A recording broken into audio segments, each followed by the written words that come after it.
ভগবান এসে যে ধর্মের স্থাপনা করে সেই ধর্মটা কোন ধর্ম? আমাদের ধর্মের নাম কি?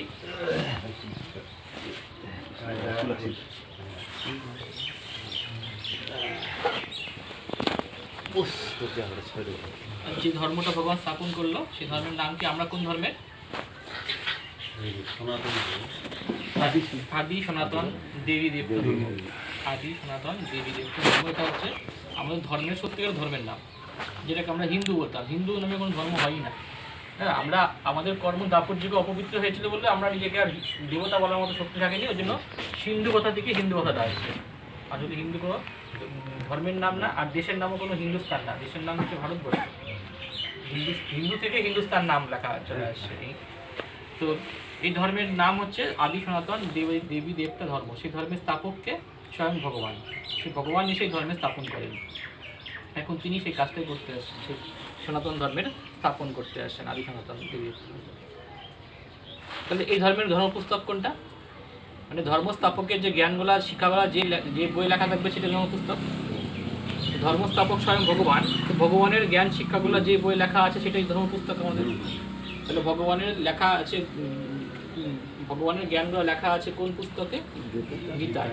একমাত্র শাস্ত্র গীতাই একমাত্র শাস্ত্র যার মধ্যে ভগবান ওয়াজ কথা লেখা থাকে।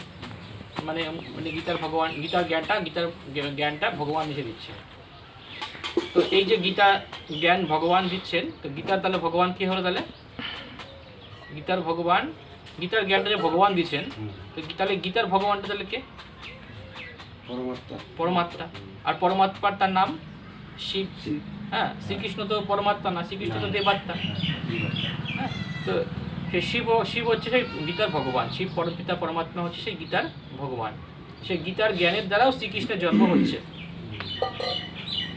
গীতার জ্ঞান শিব বাবা এই গীতার জ্ঞানটা দিতে কখন আসেন?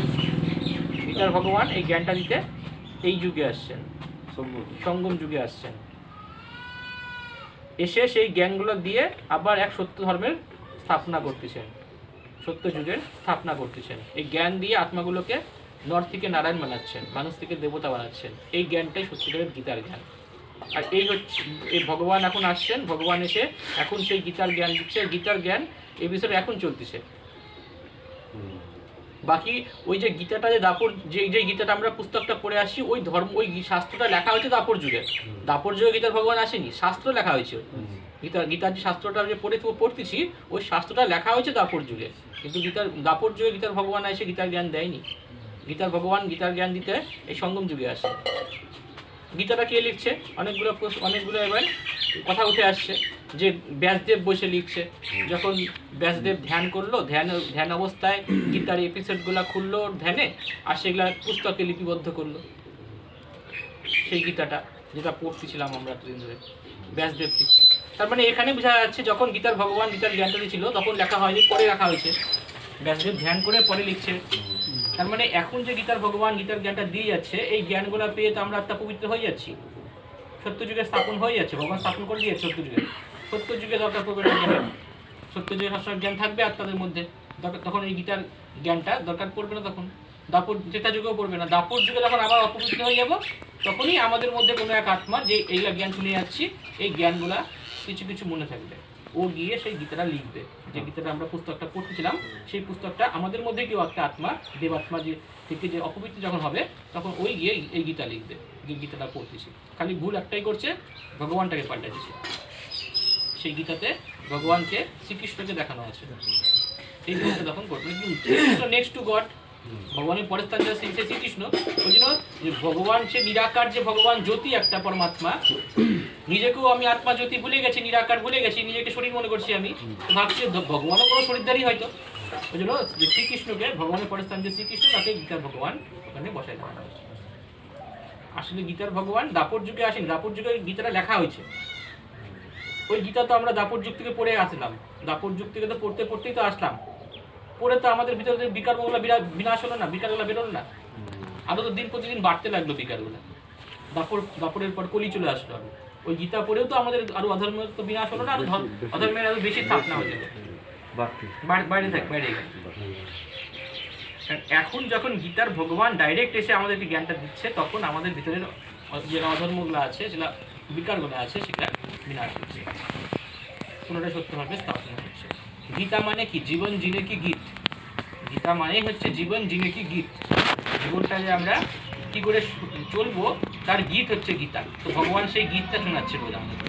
এই জ্ঞানটা দিচ্ছে মানে কি গীত শোনাচ্ছে, জীবনটা কি করে সোজা পথে চলবে। কারণ কি এতদিন আমরা জীবন উল্টা পথে চলছিল, এতদিন আমাদের জীবন উল্টা চলতেছিল, উল্টা পথে, বিকারী পথে।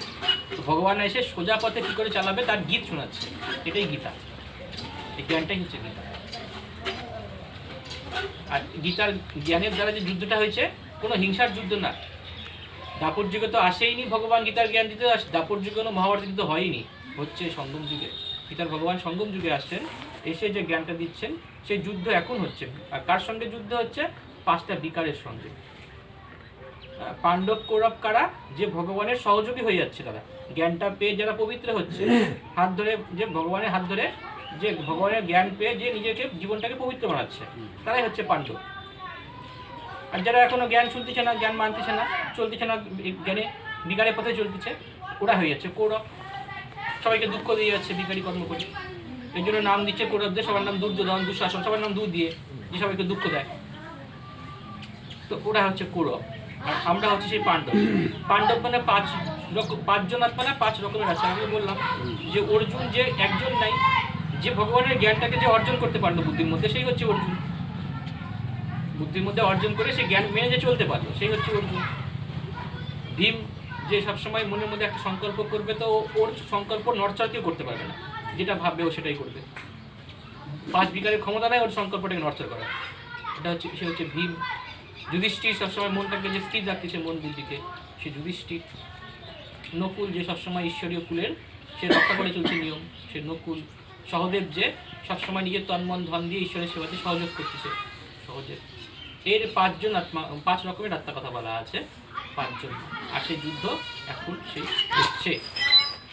কালকে এটুকু জানছিলাম, আজকে জানবো রামায়ণটা। যে রাবণকে, লঙ্কার রাজা রাবণ, হ্যাঁ, শ্রীলঙ্কায় রাবণকে নিয়ে এত মাতামাতি নাই যতটা ভারতে মাতামাতি করা হয় রাবণকে নিয়ে। প্রতি বছর ভারতে রাবণকে পুরায়। পুরাই কাকে? যে শত্রু তাকে তো পুরাবে না মানুষ, হ্যাঁ। তো শত্রুকে একবার পুরা দিলে শত্রু তো মরে যাবে, তো বারবার বছর বছর পুরানোর দরকার পড়বে না। তার মানে বছর বছর পুরাচ্ছে, তার মানে বোঝা যাচ্ছে যে শত্রু মরতেছে না, সে রাবণ মরতেছে না, ওই জন্য বছর বছর তাকে পুরাচ্ছে। আর প্রতি বছর পুরায় তার হাইটও বাড়ায়, প্রতি বছর নিয়ম আছে এটা। যদি রাবণকে এই বছর 10 ফুটের পুরালো, সেই জায়গাটা এর পরের বছর 11 ফুটের পুরাবে, হাইট বাড়ায় পুরায়। তার মানে শত্রু মরতেছে না, আরো বাড়তেছে, তার জন্য হাইটও বাড়ায় পুরাচ্ছে। আসলে এই 10 মাথাওয়ালা কোনো মানুষ কি হয়? হয় না। কোনো ব্যক্তির 10টা মাথা হয় না। আসলে রাবণ কোনো মানুষ না, রাবণ কোনো ব্যক্তি না। রাবণ হচ্ছে আমাদের ভেতরে থাকা 5 বিকারগুলা। এই দেখেন এখানে 5 বিকার রূপী মাথা পুরুষের, 5 বিকার রূপী মাথা নারী। এই স্ত্রীর 5 বিকার রূপী মাথা নারী, আর পুরুষের 5 বিকার রূপী মাথা। এই পুরুষ আর স্ত্রী নারী, এই 2 হচ্ছে 10 মাথাওয়ালা রাবণ। 5 5 10। কারণ কি পুরুষের মধ্যেও 5টা বিকার আছে, নারীর মধ্যেও 5টা বিকার আছে, আছে না? তো এই হচ্ছে এই 5 বিকারগুলোই হচ্ছে রাবণ। তাই বিকারের স্বরূপ পাল্টাচ্ছে, পুরুষ আর নারীর মধ্যে বিকারের স্বরূপটা পাল্টছে। কারণ পুরুষদের মধ্যে অহংকারটা বেশি, কাম বেশি, আর ক্রোধ বেশি, আর নারীর মধ্যে মোহ বেশি, লোভ বেশি, মানে বিকার স্বরূপ পাল্টাচ্ছে। কিন্তু বিকার তো 5টা 5টা করেই আছে, কম বেশি আছে। তো এই 5টা বিকারই হচ্ছে রাবণ। এর জন্য 5 মাথাওয়ালা পুরুষের মাথা দেখানো আছে, আর 5 মাথাওয়ালা নারী, বিকার রূপ মাথা। আর এই রাবণ আজকে গোটা সৃষ্টিতে এখন সবার মধ্যে ঢুকে আছে। গোটা সৃষ্টি আজকে রাবণের লঙ্কা চলছে। দেখা যায় না, রাবণের লঙ্কা মানে টাপুর উপরে দেখানো ছিল, চারিদিকে জল আছে, তার টাপুর উপরে লঙ্কা। আসলে দেখেন গোটা সৃষ্টিটা কেমন, 3 ভাগ জল 1 ভাগ স্থল। গোটা সৃষ্টি তো এটাই না, চারিদিকে 3 ভাগ জল, চারিদিকে জল 1 ভাগ স্থল। তো এইটাই হচ্ছে গোটা স্থলটাই হচ্ছে রাবণ রাজ্য, গোটা সৃষ্টিটাই রাবণ রাজ্য। মানে সবার মধ্যে বিকার ঢুকে আছে, সবার ভিতরে 5টা বিকার ঢুকে আছে। তো এইটাই সেই রাবণের লঙ্কা, সবার মধ্যে রাবণ ঢুকে আছে। আগে ভাবতাম শত্রু আমরা বাইরে দেখতাম, বাইরে খুঁজতাম, ভাবতাম বুঝি ও বুঝি শত্রু, এ শত্রু, কিন্তু শত্রু তো আমার বাইরে নাই। শত্রু তো আমার ভেতরে ঢুকে আছে, রাবণ তো আমার ভেতরে ঢুকে আছে, কাম ক্রোধ লোভ মোহ অহংকার বিকারগুলো তো আমার ভেতরে ঢুকে আছে, যে আমাদেরকে খারাপ খারাপ কর্মগুলা করা যাচ্ছে। খারাপটাই হচ্ছে রাবণ, এই বিকারগুলাই হচ্ছে রাবণ, যেটা আমাদের শত্রু, জন্ম জন্ম আমাদের দুঃখ দিচ্ছিল। আচ্ছা, রামায়ণে কি কাহানি আছে? রামায়ণ কাহানি ছিল যে সীতা যখন রামের সঙ্গে ছিল, সীতা যখন রামের সঙ্গে ছিল, রাবণ তাকে টাচ করতে পারতো না, সীতা সেফ ছিল। এবার সীতা কি দেখলো? সোনার হরিণ দেখলো। সোনার হরিণ দেখে সীতা রামকে নিজের জীবন থেকে দূরে সরাল। সোনার হরিণ হয়? সোনার হরিণ হয়? আপনারা জানেন সোনার হরিণ হয় না, এটা কি সীতা জানতো না? সীতা তো ত্রেতা যুগের আত্মা ছিল, আরো কত পবিত্র আত্মা ছিল, তার তো বুদ্ধি আরো পবিত্র ছিল, ও কি জানতো না যে সোনার হরিণ হয় না? দেখেন কোন কাহানিটা কোথায় নিয়ে গেছে। তো এবার রাম তাও কি করলো? লক্ষণকে তাও সীতার কাছে রেখে গেল। তাও লক্ষণ যতক্ষণ ছিল ততক্ষণ সীতা সেফ ছিল। এবার লক্ষণকেও কিন্তু এবার কি করলো সীতা? অনেক খারাপ খারাপ অপশব্দ বলে বলে লক্ষণকেও নিজের জীবন থেকে দূরে সরালো। লক্ষণ যাওয়ার আগে তাও লক্ষণ রেখা টেনে দিয়ে গেল, বললো যে এটা যাতে পার না করতো। কিন্তু সীতা কি করলো? ওই লক্ষণ রেখাটাকেও পার করলো। যখনই পার করলো তখনই এবার রাবণ ওকে বন্দি করে নিল। আর বন্দি করে নিয়ে যায় কি করলো? নিয়ে যায় রানী বানানোর জন্য নিয়ে গেল, কিন্তু নিয়ে যায় রাখলো হচ্ছে বাগানে। কেন? জানে যে সীতা পবিত্র আত্মা, একে টাচ করলে তো আমি ভস্ম হয়ে যাবো। এইবার রাম কি করলো? বানর সেনার সাহায্য নিল। বানর সেনার সাহায্য নিয়ে লঙ্কায় যুদ্ধ করলো রাবণের সঙ্গে, রাবণকে মারলো, মায়ের সীতাকে উদ্ধার করলো। এটাই তো রামায়ণ ছোট থেকে আমরা জেনে আসছি। আসল রামায়ণ, সত্যিকারের রামায়ণটা এবার শুনবো। যে ওই রামায়ণে যে রাবণ দেখানো আছে, যে অসুর 10 মাথাওয়ালা কোনো মানুষ না, রাবণ কোনো 10 মাথাওয়ালা কোনো মানুষ হতেই পারে না। রাবণ কোনো ব্যক্তি না, 5 বিকারগুলোই রাবণ। আর যে রামের কথা বলা আছে, ওই রামটা হচ্ছে পরমাত্মাকে রাম বলা হচ্ছে। এক রাম जो दशरथ का बेटा, দশরথের বেটা সে ওটা রাম। এক রাম जो घट घट पर लेटा, মানে আত্মারাও যে ওদেরকেও রাম বলা হয়। আর এক রাম जो ব্রহ্মলোক নিবাসী, পরমাত্মা রাম, সে পরমাত্মাই সেই রাম, তার নাম সত্য হে, বলে রাম নাম সত্য হে। তো কে সত্য? ভগবানই সত্য, সেই রাম, পরমাত্মা রাম, তার কথা বলা আছে শাস্ত্রে, সেই রাম।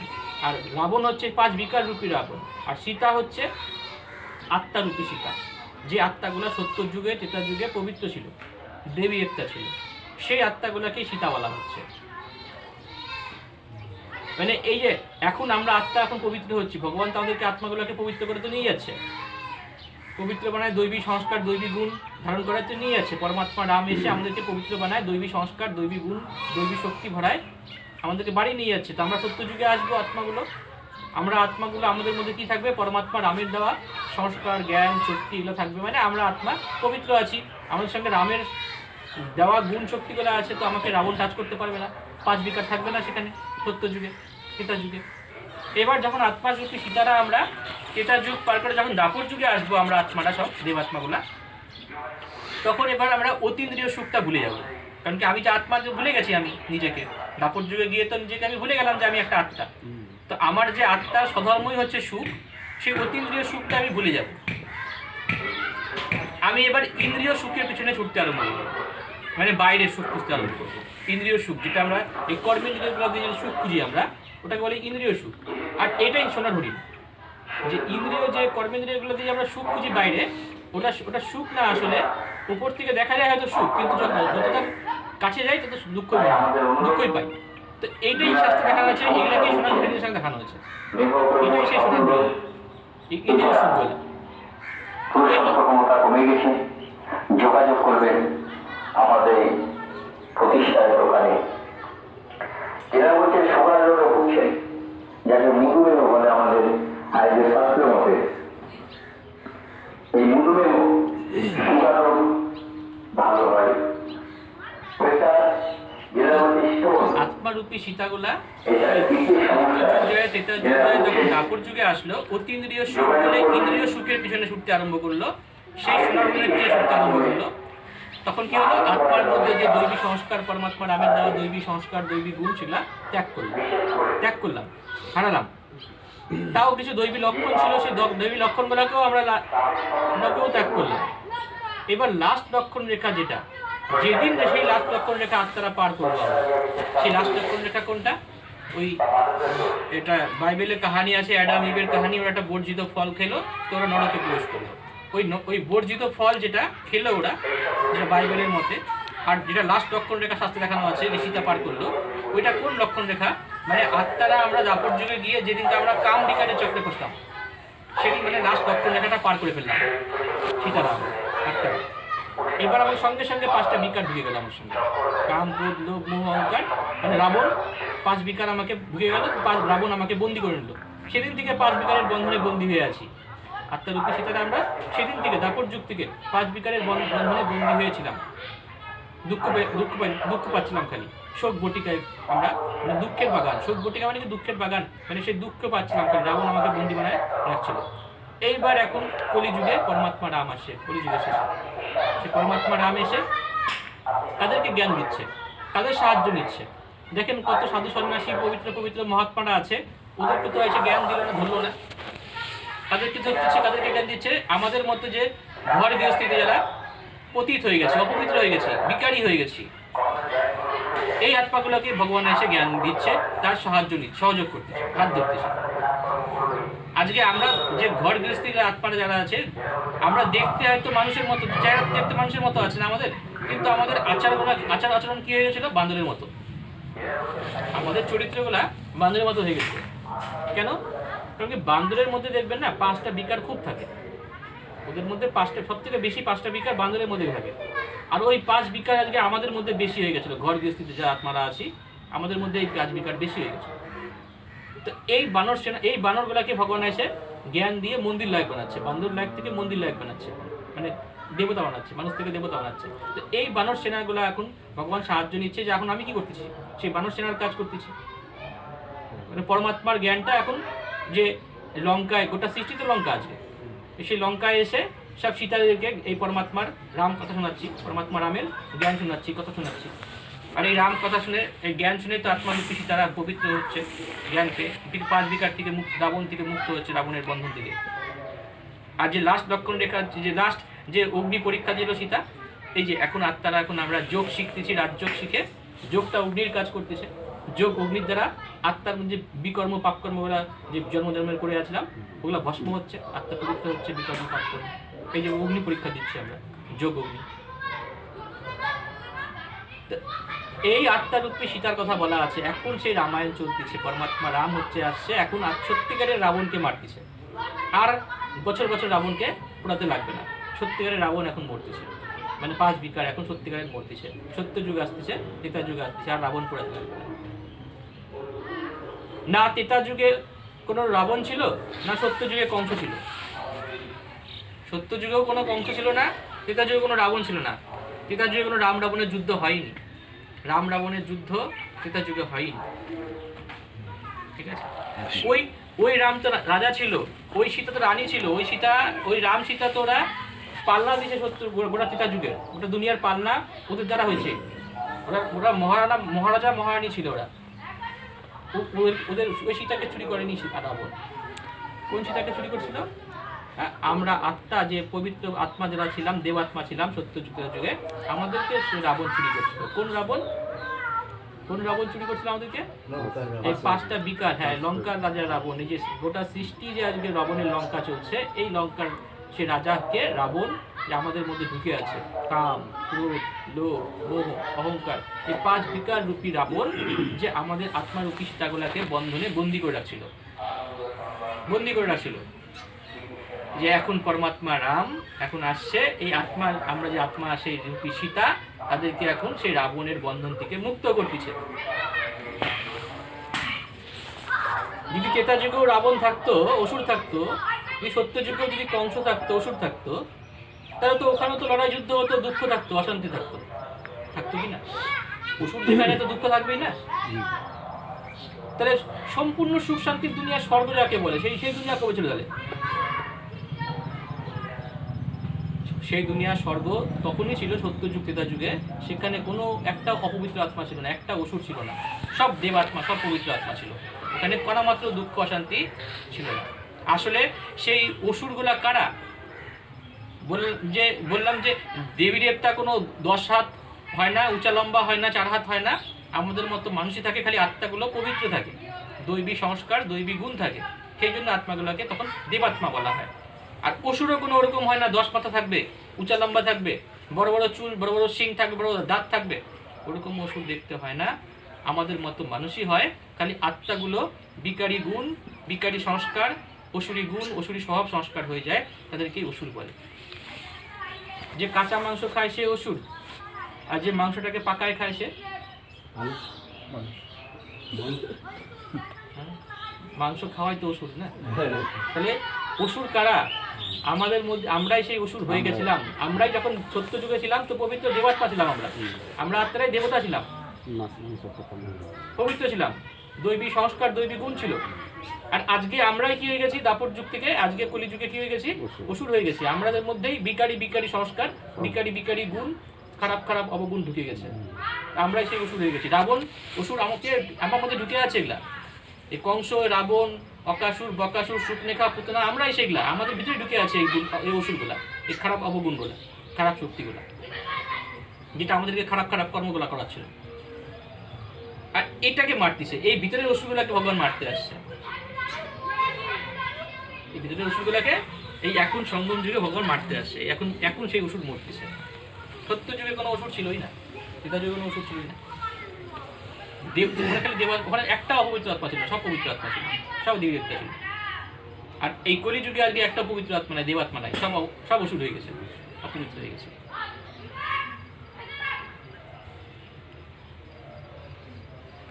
ঠিক আছে, প্রশ্ন আছে কোনো? হ্যাঁ।